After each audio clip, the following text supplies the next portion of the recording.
Hi, my name's Abby Blaze and I'm a UK-based matchmaker and dating coach, and today we're going to talk about how to best prepare for virtual first dates.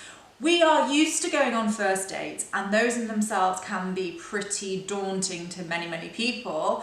What we're not used to is going on virtual first dates, which throws in perhaps a little bit more anxiety just because it's something that we haven't really had to do until 2020.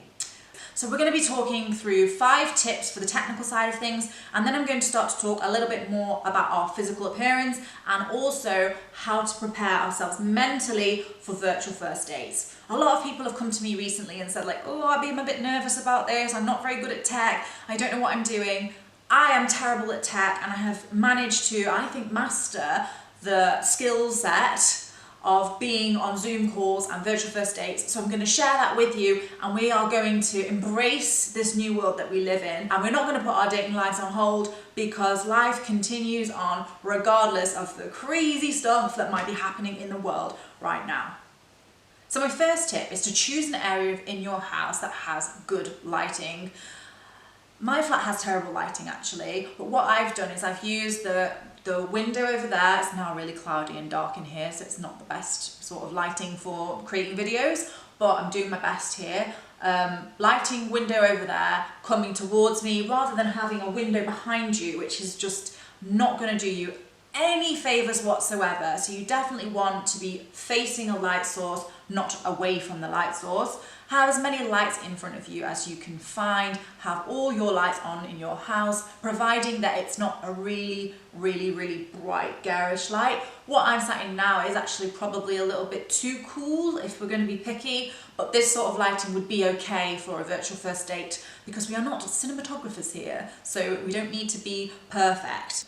I actually use a ring light to light my videos and to also light my Zoom calls. It is non-essential, but they do really make you look better. So if you are really concerned about your lighting, you can just invest in one of the ring lights or something similar to light your videos. This moves me really nicely over to my second point, which is to have your virtual first dates happen in the daytime. This is predominantly to do with a lighting situation.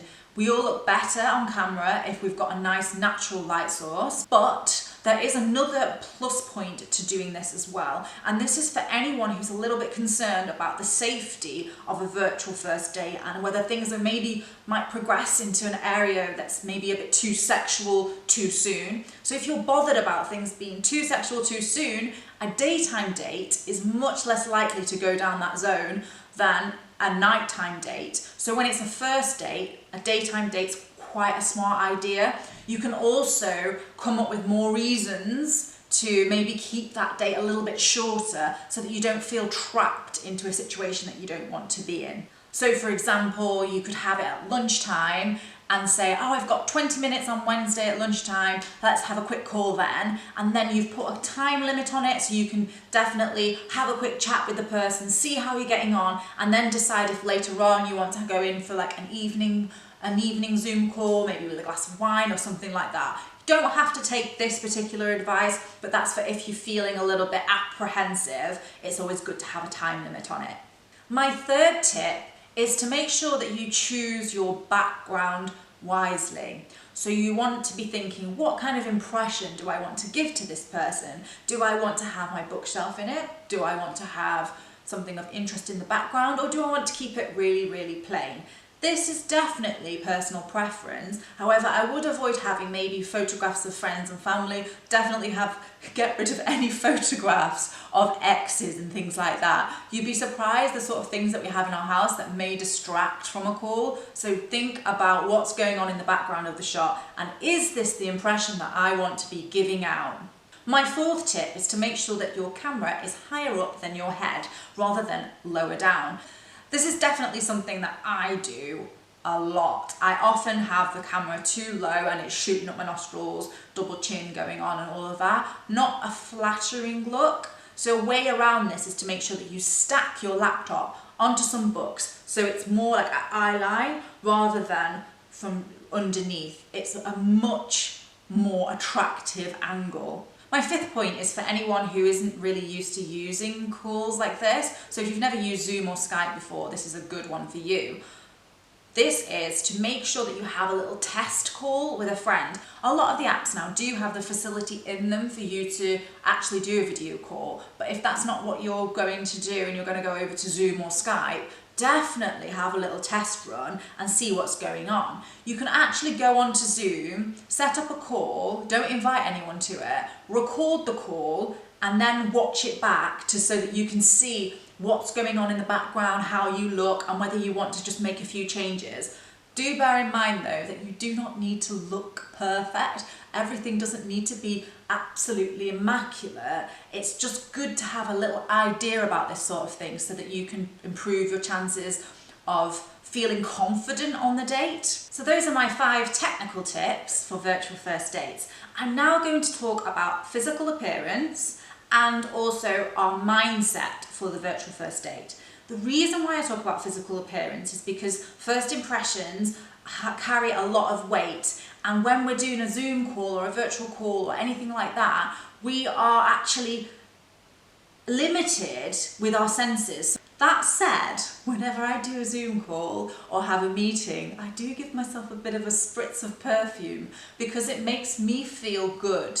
And ultimately, sometimes it's about what makes you feel good rather than what you look like, because it's about feeling confident in ourselves. So when I talk about the physical side of things, I'm talking about making you feel as confident as possible, but also you want to be attractive to the person that we're on the Zoom call with, so that we have the choice as to whether we want to go on a second call or not, and that we haven't just sabotaged ourselves by turning up in our pajamas.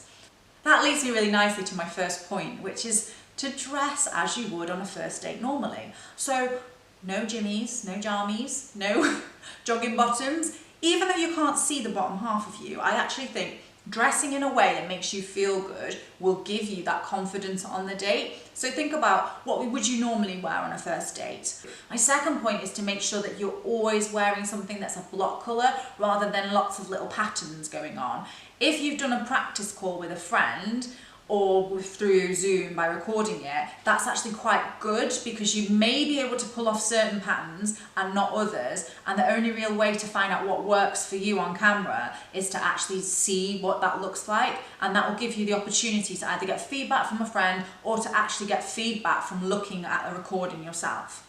One of the worst things that you can do on a virtual first date is decide, today is the day that I'm going to just shave my hair off, because I've known a lot of people who've done that recently and it's not worked out, and they've ended up with a very patchy, quite eccentric look that might not be the kind of impression that they want to give to someone on a first date. When it comes to physical appearance, have a little think about the clothing that you're wearing, your hair, what's going on, maybe do your nails, but don't worry too much about it because we are not working on the same level as what we can usually work with. So if you're thinking, oh God, I look like a caveman right now, just think, okay, well you can have a shave, you might not be able to fix the hair situation, but you can have a shave. So just go for a shave, put a nice shirt on, and make sure you've got great lighting.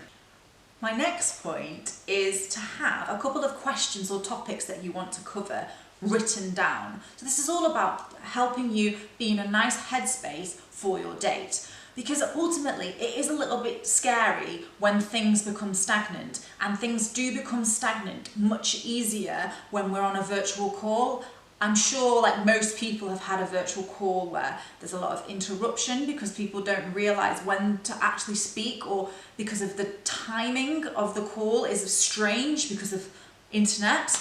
So if you're having internet connection issues, it's good to just have like points that you want to make that keep you on track with the call and are like sort of save you a little bit. It also makes you feel less anxious to know that you've got your little sheet to refer to should it get difficult. What I will say though is make sure that you've not just got a piece of paper in front of you and you're reading off it like it's sort of an audition or a script or something weird like that. So just be careful with how much you're referring to it, but certainly have a couple of open-ended questions that you might want to use on the date. If you are struggling for open-ended questions or you do not know what I'm talking about, make sure that you go either go to my website and check out my blog on virtual first date questions, or check back to the video that I did a couple of weeks back where I cover 5 questions for virtual first dates. My next tip is to have a drink with you on your date. So before your date, prepare your drink. It might be a coffee, I'm not talking about getting drunk here. It could be a wine, it could be a coffee, whatever the drink is, and use that drink as a little bit of a prop on the date. So when things get a bit awkward,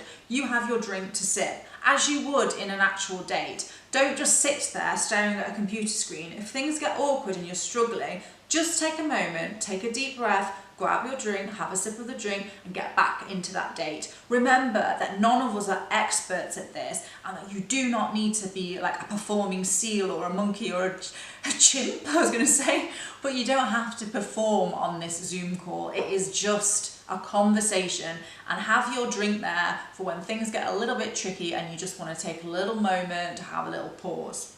Now, my last 2 points are all about mindset.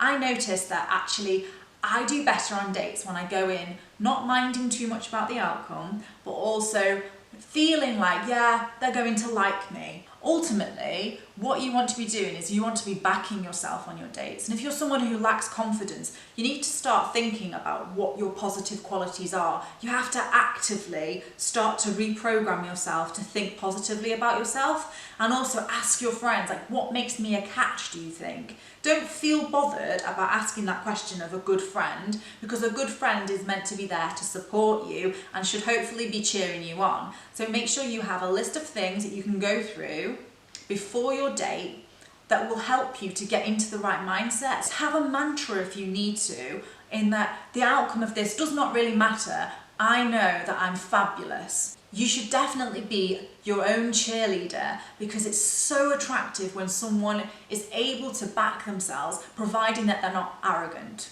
And my last tip is to just acknowledge that virtual dates are going to be a little bit awkward, and that is just absolutely okay.